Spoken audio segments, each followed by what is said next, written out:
চুরি যাওয়া স্বর্ণালঙ্কার এবং এসির সরঞ্জাম সহ আজ আটক 3 চোর আটক করেছে পশ্চিম থানার পুলিশ। এই প্রসঙ্গে সদর মহকুমা পুলিশ আধিকারিক দেবপ্রসাদ রায় জানান, বিগত 3 আগস্ট দুর্গা চৌমুহনী রাকেশ দাসের মন্দির থেকে প্রায় 3 ভরি স্বর্ণালঙ্কার চুরি হয়ে যায়। সেই মোতাবেক পশ্চিম থানায় একটি মামলা নথিভুক্ত হয়। এরই পরিপ্রেক্ষিতে পশ্চিম থানার পুলিশ একটি টিম গঠন করে চুরি কাণ্ডে জড়িতদের আটক করে তল্লাশি শুরু করে এবং সাফল্য পায়। ভিকি তাঁতি এবং গোপাল দাস নামে 2 চোরকে চুরি যাওয়া স্বর্ণালঙ্কা সহ আটক করে পুলিশ তাদের উভয়ের বাড়ি রাধানগর এলাকায় আজ তাদের রিমান্ড চেয়ে আদালতে পেশ করা হয়েছে। পাশাপাশি দেবপ্রসাদ রায় জানান, ইদানিংকালে এসির কেবল এবং কম্প্রেসার বিভিন্ন জায়গা থেকে চুরি করে নিয়ে যাচ্ছে চোরের দল। এই ঘটনায় একজনকে আটক করে পুলিশ তাকেও আজ আদালতে পেশ করেছে। কোথা থেকে কি ধরা হয়েছে একটু বলুন।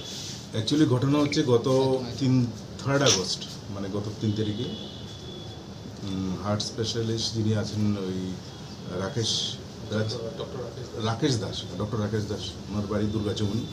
ওনার বাড়ি থেকে উনি জেনারেলি প্রতিদিনই বিকাল 5টায় বাড়ি থেকে বেরিয়ে যান এবং ওনার বাবা শঙ্কর দাস, ওনারা সবাই ওই টাইমটাতে ওনারা বাড়িতে থেকে বেরিয়ে যান। এটা সবাই হয়তো ফলো করেছে চোরেরা। ওরা ফলো করে বাড়ির ভেতর ঢুকে ওনাদের উপরের যে মন্দির আছে ঠাকুরের মন্দির থেকে সোনার জিনিস যা আছে সেগুলো নিয়ে গেছে। তো সবকিছু মিলিয়ে 3 ভরি। ব্যুরো রিপোর্ট, খবর অনন্ত বার্তা।